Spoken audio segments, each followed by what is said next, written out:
Hello, where we are listeners.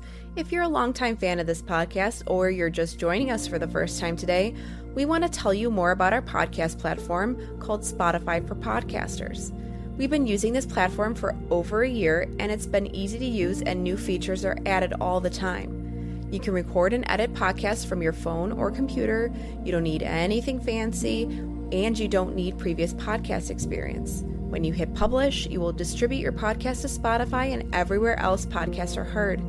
Video podcasts are also available on Spotify if that's your kind of thing. And with Spotify for Podcasters, you can earn money in a variety of ways, including ads and podcast subscriptions. But here's the thing, you can earn money, but it's a free platform. There's no catch. If you're curious or want to see what it's all about, download the Spotify for Podcasters app or go to www.spotify.com/podcasters to get started. So, Michael, what'll you have to drink? Well, it's about time.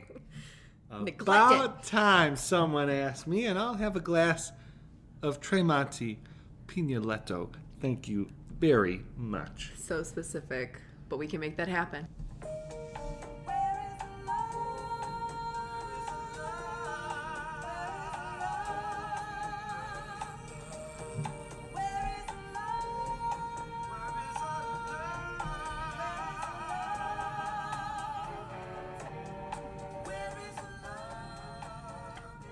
Hello, this is Where Is the Love. I am Michael Ware with Melissa Ware.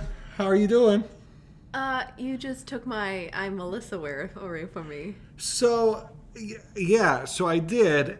I was listening, I can't remember. It was probably the Brunigs. That's the main podcast I listen to. Okay. And I think it makes it for a cleaner intro for the first person to speak to say I'm, their name with, and then the other person comes in as like a confirmation that they're in the room. You don't like that. You want to say your name. Yeah. Say my name. Yeah.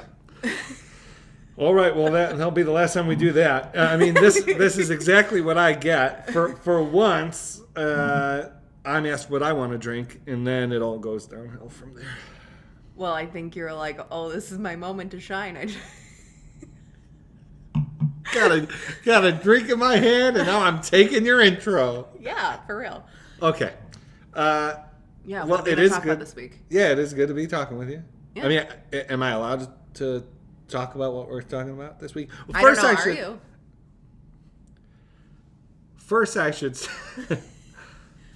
should say, gosh, what an amazing time with Annie F. Downs in Philadelphia, although the Philadelphia audience was very keen to make clear that actually the event was not in Philadelphia. It was in King of Prussia. Yes. And they seemed very set on that we're not Philadelphia. And so Philly adjacent? It was great to be at, the Philly adjacent King of Prussia or Kings of Prussia. I don't know if there's. I think it's King. I don't know if there's one king or many, but I don't remember. But it was a great event. I so love and appreciate Annie, and it's just been so great to work with her over the years, and what a great friend. And I hope that folks will catch her on the rest of her tour. She'll be over the next few weeks, continuing to move across the country, and so you could check out Annie's website and get your tickets. But yeah, it was fun. I don't know. I know you weren't able to make it, but there was a confetti explosion, confetti cannons at the end of the event. It looked like Annie and I were running for office. It was very exciting. The pictures look cool. It's all confetti. It was a great event. Yeah, it did look like you were announcing with the confetti pictures. Yeah. No, so that was fun. And so, I really, really liked that. The other thing, we announced and released this past week a report that you and I wrote. Yep. First time that we've had a byline on something like this. Yeah, we co-wrote. We co-authored a report with the support of and in partnership with Interfaith Youth Corps on evangelicals and interfaith engagement. Yeah. We'll have a launch event for that report hosted by IFYC. We'll have a panel of speakers, including Shirley Hoekstra from CCCU, our good friend, and a number of other folks. My friend Steve Besner, a pastor down in Texas. We'll have one of the students from the incredible Anselm Center at University of Minnesota, and Mark Diamaz, wonderful pastor and leader. And so really looking forward to that event on Monday. And you can I've tweeted about it. You can go to IFYC's website and attend the event. And you could also read the report there. But it was great working together on it. I know we're really proud of the report and think it's an important topic.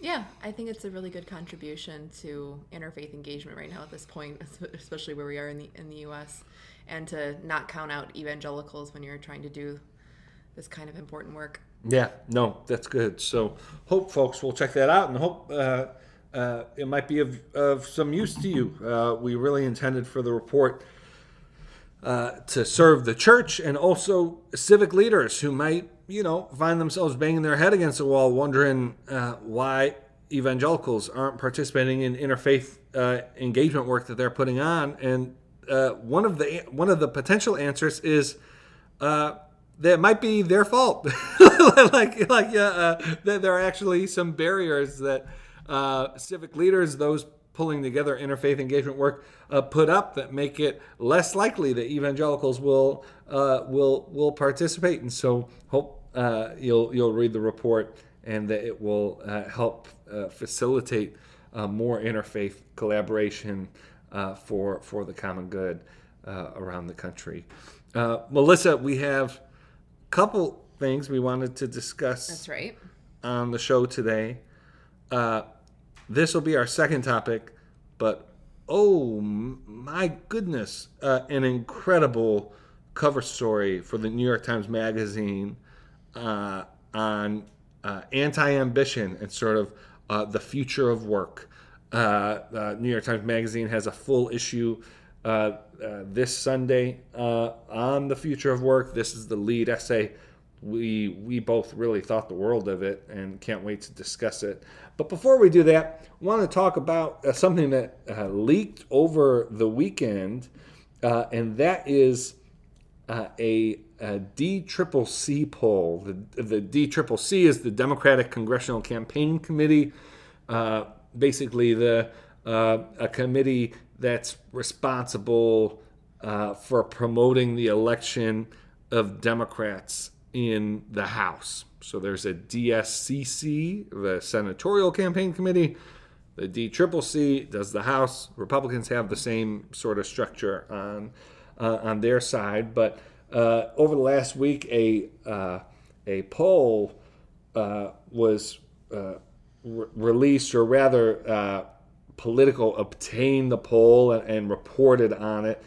Now, the Democrats, quote from the article, and this is a Political article by Sarah Ferris and Allie Mutnick, opening quote, Democrats' own research shows that some battleground voters think the party is preachy, judgmental, and focused on culture wars, according to documents obtained by Politico. And the party's House campaign arm had a stark warning for Democrats: unless they more forcefully confront the GOP's alarmingly potent culture war attacks, from critical race theory to defunding the police, they risk losing significant ground to Republicans in the midterms.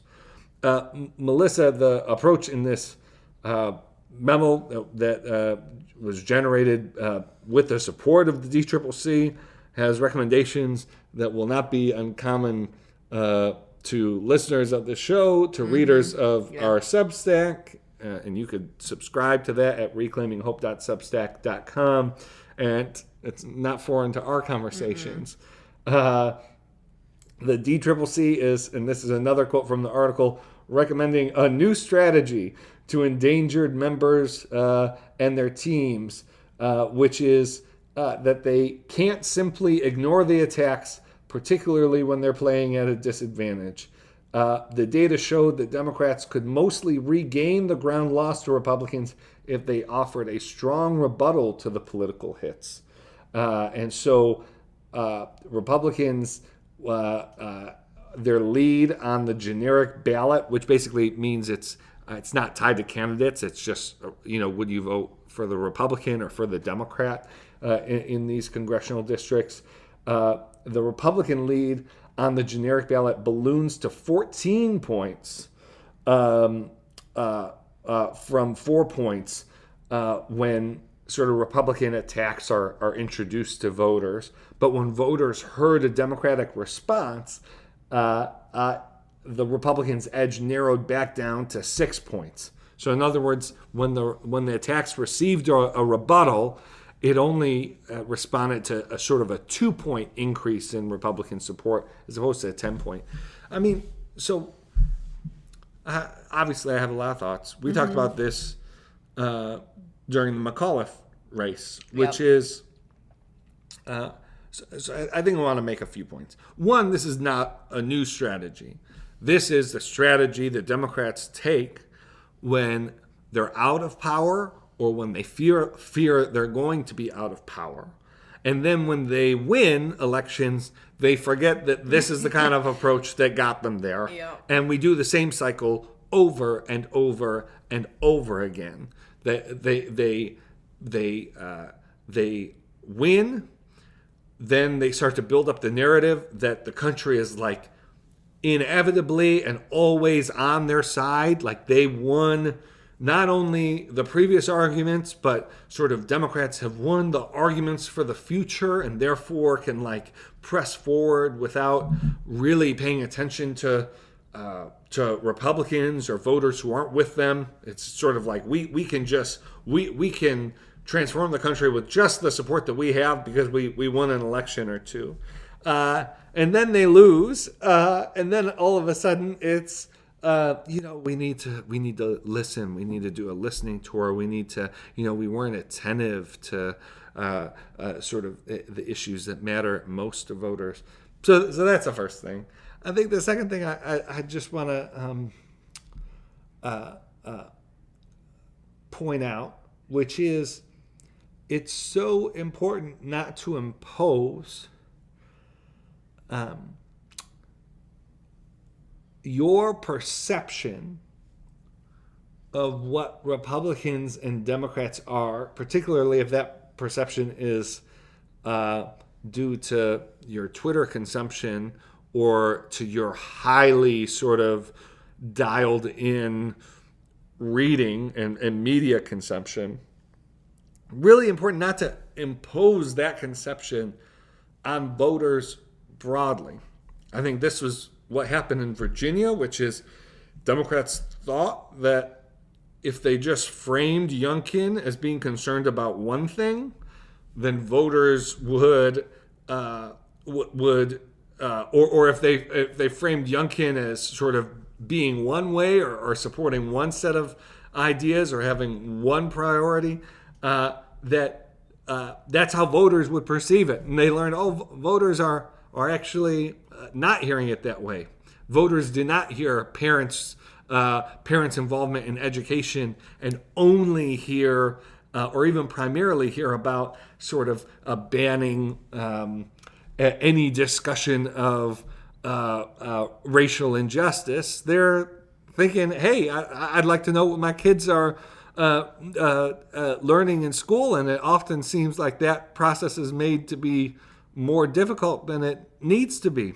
But if Democrats are only sort of responding to Democratic caricatures of Republican arguments, as opposed to responding to the way voters are processing Republican arguments, then yeah, they're going to be in for serious defeat. And that's the main message that I got from this memo, which is you will not be able to coast by in this environment, sort of blaming Trump for everything, sort of talking about Republican extremism without responding to concerns about democratic ideas and the way that democratic ideas are sort of understood by significant portions of the electorate. And so, for instance, the article, refers to, like, on immigration, Democrats should emphasize their work to keep the border safe. Well, that's not a new approach. This memo isn't proposing anything new. It's proposing that Democrats turn back the dial to like 6 years ago. So, Melissa, I don't know if you had any thoughts. I did think it was, as we get closer to the midterms, we're now, 8 months away. Yeah. This is going to be, obviously, midterm conversation is going to move to the center of our politics. This memo seems like, it got leaked somehow. Maybe the documents were left at a bar unwittingly, maybe. But it also seems very plausible to me that it was leaked intentionally. That either the polling folks or the D-Trip themselves wanted to make sure that the broader Democratic coalition understood how serious sort of the landscape was, and the headwinds were going into heading into November. Yeah. Do you have any thoughts? Basically, like somebody standing at the top of the Titanic shouting "iceberg" straight ahead. Yeah, right. Yeah. So I have not checked if he's had any kind of reaction on Twitter or whatever, but the first person I thought of when I read this article after I saw it on Twitter was David Shore is just patting himself on the back right now, because this is further polling, and not just his own polling that he's running or analyzing. It's from DCCC. Yeah. Which basically says that, everything that he's been talking about for the past 6 to 12 months has been completely right.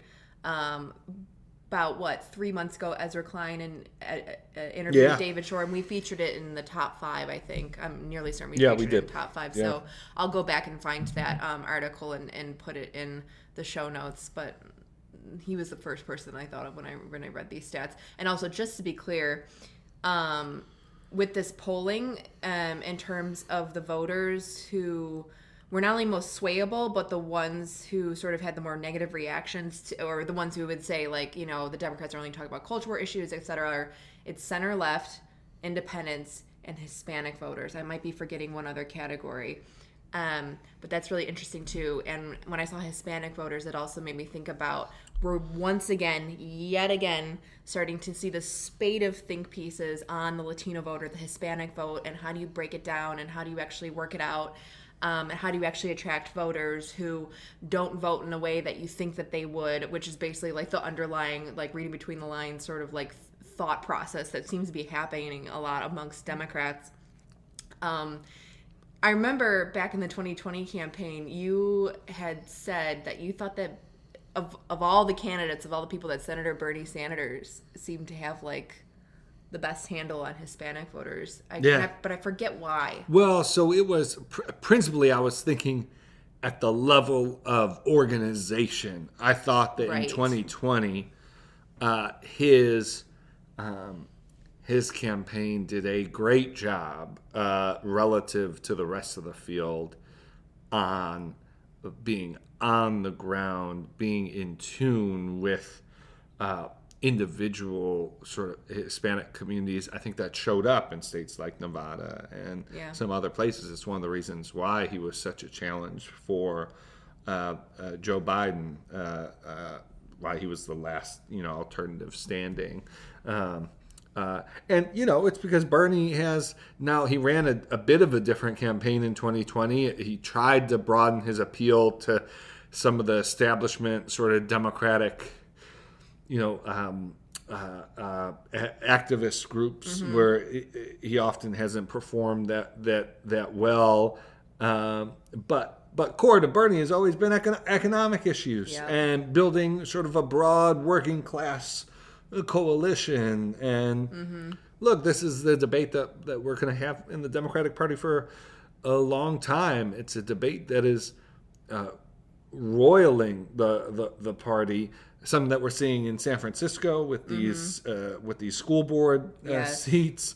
We're seeing it at the mayoral level, which is really interesting. Which is, whether it's Lori Lightfoot in Chicago or London Breed in San Francisco, or Eric Adams in New York. Yes. We're seeing these mayors of, solidly democratic cities, but cities that with politics that don't always mirror the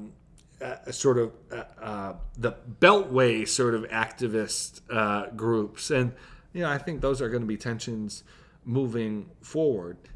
We noted in the political brief this week, Speaker Pelosi said defund the police is not a Democratic policy.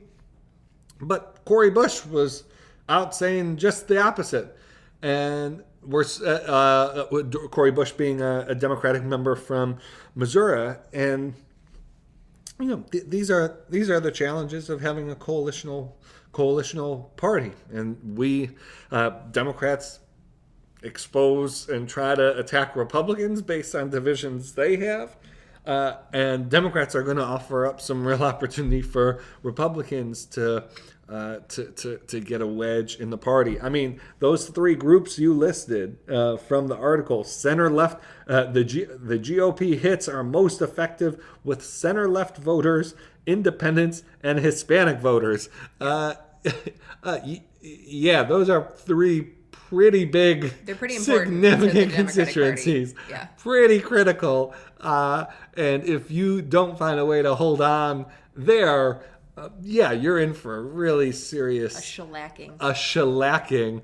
Melissa, who has a stellar memory, said shellacking because that is what Barack Obama called his defeat, his party's defeat in 2010 in the midterms. He says, we really we were shellacked. It was a shellacking. Yes, because again, it's always good to remind everybody. I mean, it's starting to become sort of common knowledge, but not that common, that the party that has the presidency pretty much always loses, almost always. Yeah, no, that's the historical trend. But I think what the DCCC is trying to do here is trying to minimize those losses as much as they possibly can.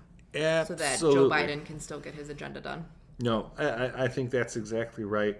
Although, I think, the margin in both the House and the Senate are already so small that there's really not a lot of room, not a lot of room to work with. But obviously, we'll continue to keep an eye on how the midterms are developing.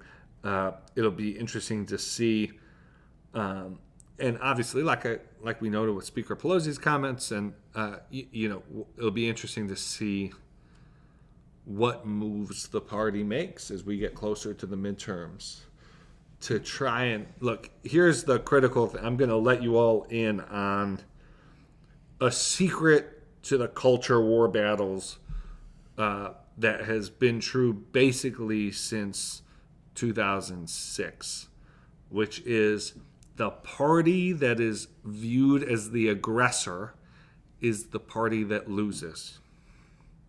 The party that's viewed as the aggressor is the party that loses. Mm-hmm. The reason why this DCCC poll is so troubling is that just over a year out from January 6, 2021, right? That's so right. Just a week or two after the RNC took action to declare what happened on January 6th as legitimate political debate.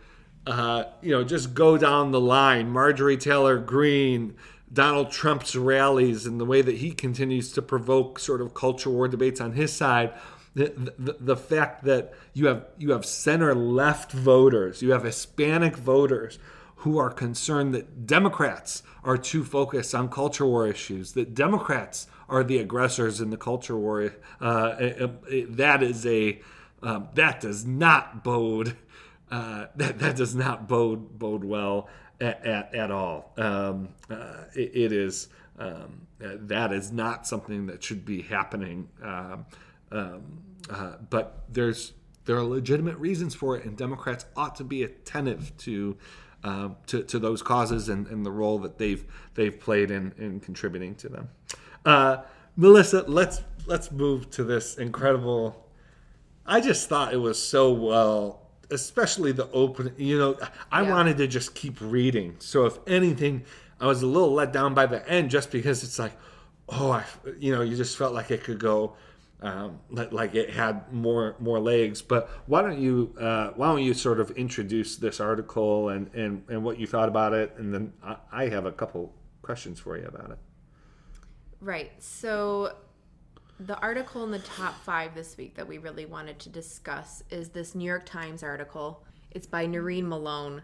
And it was just published a couple of days ago, and it's called The Age of Anti-Ambition. The subtitle, When 25 Million People Leave Their Jobs, It's About More Than Just Burnout. And again, it's a part of the Future of Work issue in the New York Times Magazine. Right, so Maureen, she covers a lot of ground in this article, and a lot more ground than a lot of typical Future of Work type articles that I've been reading over the past year or two. This idea of anti-ambition or unambition or unambitiousness isn't entirely new, because I actually went and Googled and I thought, who else has been talking about this? And, a year ago there was a Guardian article on this, and then a couple other bloggy or magazine type websites have been talking about this, especially since the pandemic has hit.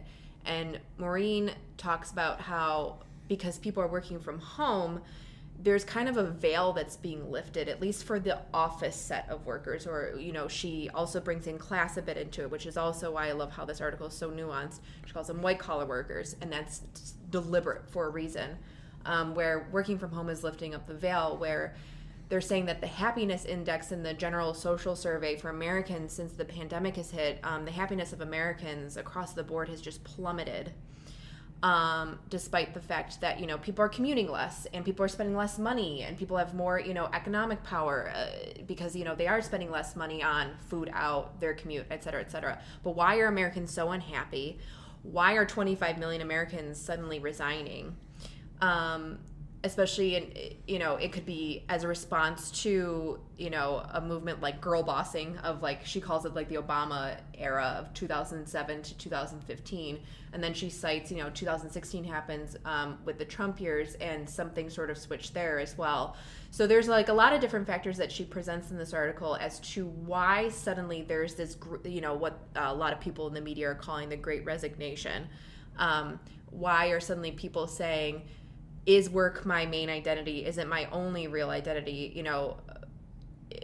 Am I nothing but my work? People are starting to ask questions like this. And I mean, you and I actually talk about this quite a bit. I talk about this idea with my girlfriends a lot, where I see just in general chatter on Twitter. I mean, you can name a platform, Twitter, TikTok, Instagram, where I'm seeing a lot of people sort of say, is my career number one? I don't think it is. And, I just work to live. I don't want to live to work. I'm seeing these comments and these types of TikToks or postings everywhere, especially over the last 6 to 12 months, sort of a bit more into the pandemic, I think, as work from home has sort of hit people more. And then Maureen also goes into those in the service industry, customer service, hotel industry, where the hotel industry in particular has lost a ton of workers. The healthcare industry, which 400,000 fewer workers are in healthcare than there was before the pandemic. Talking about essential workers, the ones who are told that, we need you, versus the non-essential workers, the people who are sitting in offices thinking well, if I'm non-essential, am I just doing busy work all the time? Such a keen Yes. Insight. Yeah, this idea that,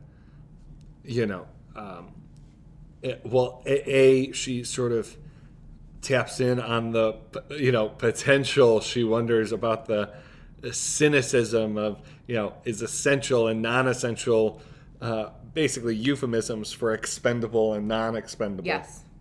I thought that was a great insight. And then, this insight you just mentioned about sort of the nihilism of having your work viewed as non-essential, Yes. even if it's consuming Your life, your relationships, or the relationships you don't have because you're working so much. I thought that was really helpful in terms of sort of fleshing out this problem of it. But I agree. This is what she describes here rings true to sort of my experience, what I sense among people I know and groups I'm with.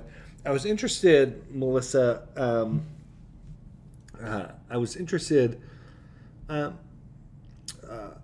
Well, actually, just one more thing, which is she also refers to it as a quitagion. Yes. Sort of contagious quitting, which is I think from the New York Times. The contagion aspect is huge here. Yeah. The reason why I mentioned social media is that we know it's kind of like this almost turned into a trend where you see other people doing it. And maybe you'd thought about it before, but I think there's some sort of inceptioning going on here where people are getting brave and saying, well, if they've quit, then I can quit. And it seems like everybody's quitting. That's what I should do. I think there's a lot of sort of social just sort of like sociological things going on here. And so I'm glad that she mentioned that as well, because I do think that there is something just very basic to like human instinct and like human behavior to simply want to follow what other people are doing because it seems like that's what you should be doing. Besides the fact that all of these other reasons that I've already listed and that she has throughout this article, the various nuances of, why someone would want to quit. But I actually think that that's also key. Yeah, I mean, so in some ways, the way this has been playing out seems to be actually like rather condensed timeline of sort of the culture of self-expression, self-actualization,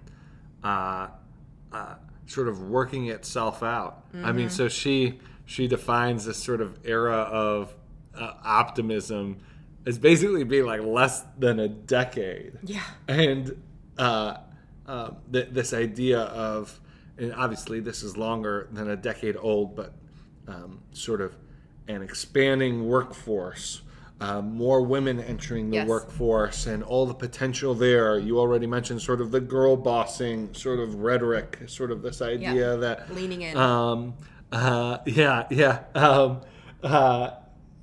I just read an article about Ali Wong, the comedian.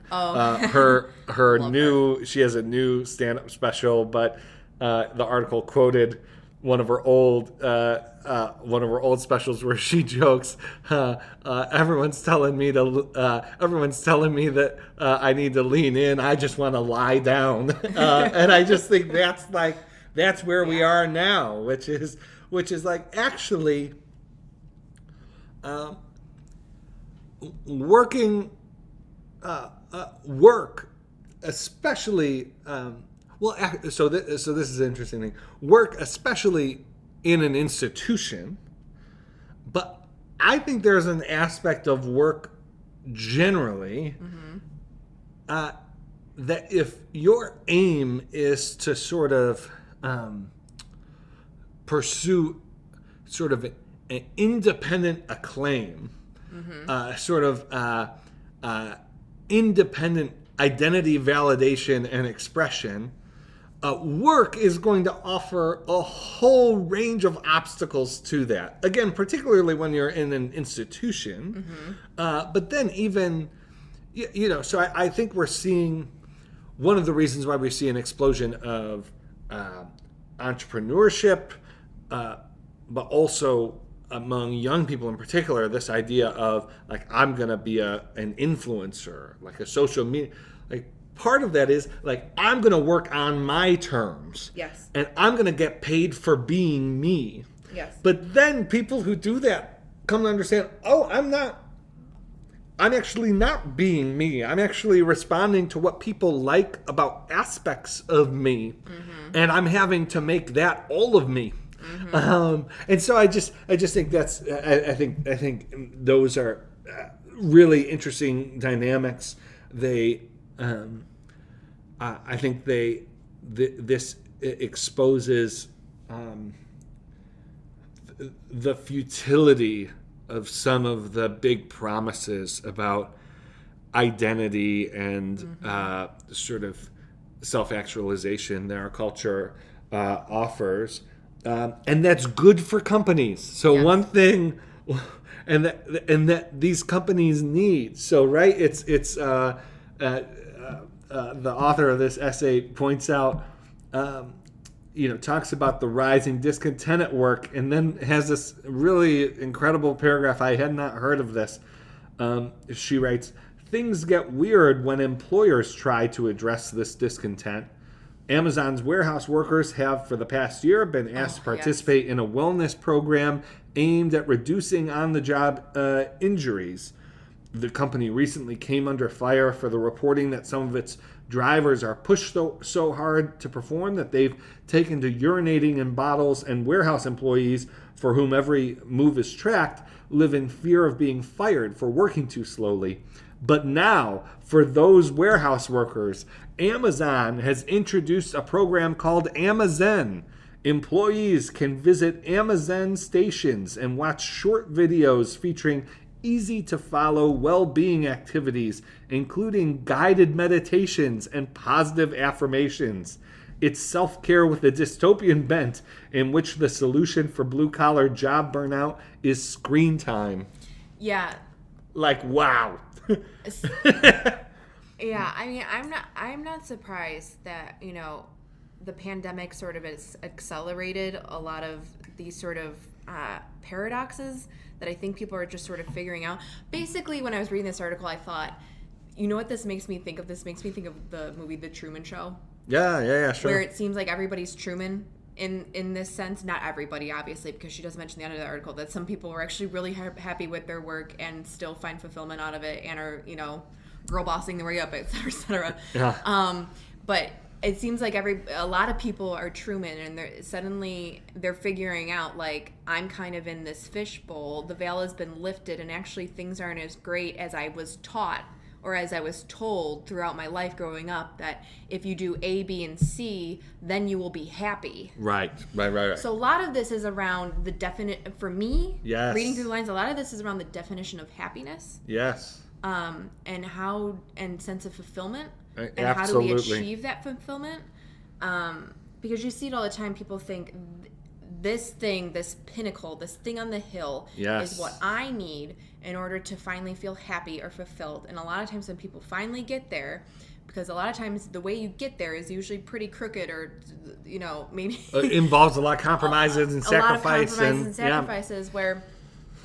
Finally getting there, you're still not happy, and then you become even more unhappy because you're like, well, what is next? What else is there? A lot of people are asking, what else is there? That nihilism that she was bringing up and you brought up here. I'm not surprised that this sort of anti-ambition, these types of thoughts are happening in an age of loneliness. Yeah. We've been talking about loneliness for a good decade now. I'm not surprised that it's happening, obviously, like I've already said, in an age of hyperconnectivity. I'm not surprised it's happening in a polarized age, a hyperpolarized age, because we know that people are already living far apart from one another. People don't have as many friends, or you tend to live with all the same people. And I think that this sort of plays a role. I'm not surprised this is happening in an age of sort of growing spiritualism, like that Amazon thing is like a literal key example of that, of mindfulness and like positive affirmation. All of these come from various forms of spiritualism, and continue. In capitalism, when you mix a spiritualism that might not actually be grounded to